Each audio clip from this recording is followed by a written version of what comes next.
Dear students and friends,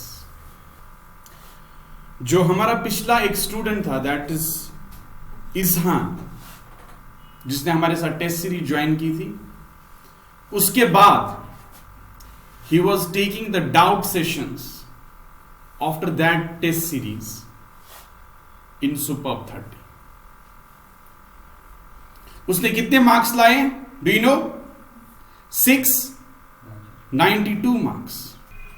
by March onwards हम दूसरा test series superb 30 में launch करेंगे,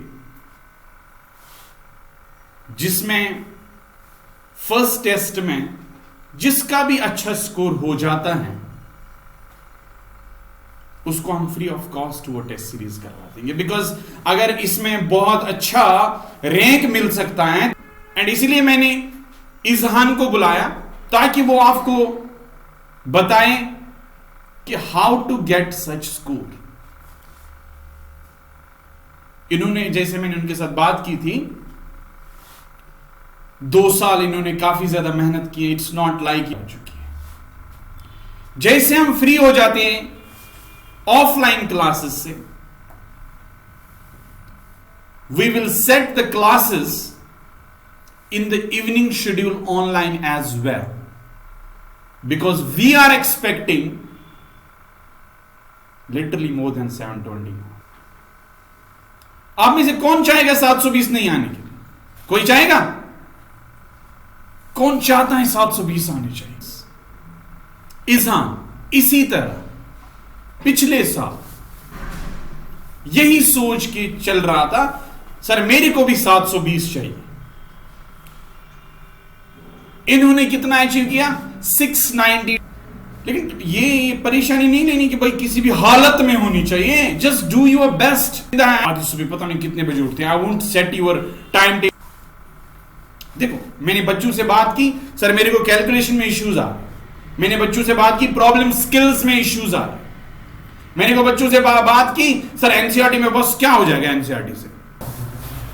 मैं इजहान से कुछ क्वेश्चंस पूछूंगा कि उनका स्टडी का प्रोग्राम पूरे 2 साल में. अस्सलाम वालेकुम स्टूडेंट्स. जैसे कि सर ने अभी आपको एनसीईआरटी की इंपॉर्टेंस बताई, तो एनसीईआरटी इज मोस्ट इंपॉर्टेंट. आप चाहे कितने भी कोचिंग के मॉड्यूल्स पढ़ लें या कोई रेफरेंस बुक्स पढ़ें, नो डाउट उनसे आपको एक्स्ट्रा नॉलेज तो मिलेगी, but ultimately when it comes to NEET, तो क्वेश्चंस स्पेशली बायोलॉजी की अगर मैं बात करूं तो 90 में से 87 to 88 क्वेश्चंस आपको एनसीईआरटी से ही मिलेंगे. और एनसीईआरटी की इंपॉर्टेंस आप इस बात से समझ सकते हैं कि 2021 का भी अगर आप पेपर देखेंगे तो हार्डली कोई एक क्वेश्चन होगा जो एनसीईआरटी से बाहर आया हो. बाकी सारे जो क्वेश्चंस थे they were framed from the lines of NCERT.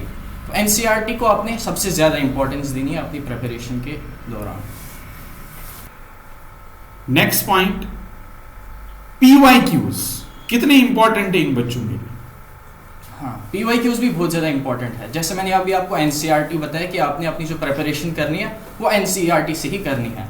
लेकिन एनसीईआरटी से आप एक चैप्टर पढ़ लोगे और उस चैप्टर को समझ लोगे, बट फिर खुद को टेस्ट भी तो करना है कि मुझे कितना आता है इस पर्टिकुलर चैप्टर से. तो वहाँ पे आपने क्वेश्चन सॉल्व करने हैं कि नीट में किस टाइप के क्वेश्चंस पूछे जा रहे हैं, मुझे कैसे प्रैक्टिस करनी है और मुझे किस तरीके से एनसीईआरटी को समझना है. तो उसके लिए you have to solve previous year questions, ताकि आपको पेपर का आइडिया मिल सके कि नीट में किस तरीके के क्वेश्चंस पूछे जा रहे हैं, क्या मैं उस लेवल से एनसीईआरटी पढ़ रहा हूँ कि मेरे से वो क्वेश्चन सॉल्व हो रहे हैं. और उस टाइम आप मिस्टेक्स भी कमिट करोगे जब आप क्वेश्चन सॉल्व करोगे, और उनकी जब आप एनालिसिस करोगे कि मैंने कहाँ पे गलतियाँ की, तो you will reach closer to your goal. तो इसलिए प्रीवियस ईयर क्वेश्चंस भी सॉल्व करना ज़रूरी है जब आपने एक पर्टिकुलर चैप्टर अच्छे से एनसीईआरटी से कवर कर लिया. That's really great. That's really great. PYQs are very important, dear students. So follow it so that you will get to know about कि किस टाइप के क्वेश्चंस आ जाते हैं, मतलब किस टॉपिक में ज़्यादा क्वेश्चंस आते हैं. क्या मैंने आप लोगों से शेयर किया है वो बुकलेट जिसमें टॉपिक वाइज क्वेश्चन सॉल्व्ड हैं? क्या मैंने क्वेश्चंस आपसे शेयर किए हैं? पक्का? देखो वहां पे टॉपिक वाइज सॉल्व है, उससे आइडिया ही मिल जाता है आप लोगों को किसमें ज्यादा क्वेश्चंस आ जाएंगे. तो सॉल्व कर दो, उसी में ज्यादा क्वेश्चंस कर दो जिसमें ज्यादा आ चुके हैं. अब आ जाता है कि time management. Know about it. तो यार देखो, टाइम आपने खुद से डिसाइड करना है। हर एक की अपनी मतलब पर्सनल कैपेसिटी हो सकती है कि कौन कितनी देर कंसंट्रेटेड होके पढ़ सकता है। अब आपने खुद को देखना है कि अगर आप कंसंट्रेट रह सकते हो, जैसे 1 आवर या 2 आवर तक अगर आप कंसंट्रेशन के साथ पढ़ सकते हो, उसके बाद अगर आप बुक्स के सामने बैठे हो लेकिन कंसंट्रेशन ही नहीं है, तो उसका कोई फ़ायदा नहीं है। आप चाहे पूरा दिन भी बुक्स के सामने रहो लेकिन कंसंट्रेशन नहीं है, उस चीज़ का कोई फ़ायदा नहीं है। भले ही आप कम आवर्स पढ़ो, लेकिन जितना भी टाइम पढ़ रहे हो वो कंसंट्रेशन के साथ पढ़ो। एंड मेन चीज़ आपकी ये होनी चाहिए कि आपका एक टारगेट होना चाहिए दिन का, एक पूरे हफ्ते का, कि आज मैंने ये पर्टिकुलर टॉपिक्स कवर करने हैं और शाम तक आपने उन टॉपिक्स को कवर कर लेना है। अब चाहे कभी उनमें 8 घंटे लग जाए या 9 घंटे लग जाए, तो you have to devote that much of time. हो सकता है कभी कम टाइम में कवर हो जाए, तो इट्स ऑल राइट, उसको कंप्लीट करके यू कैन बी फ्री। बहुत ही अच्छा। हाँ, मतलब जब तक ना आपको उस टाइम उस टॉपिक में ना ग्रिप मिल जाए तब तक मूव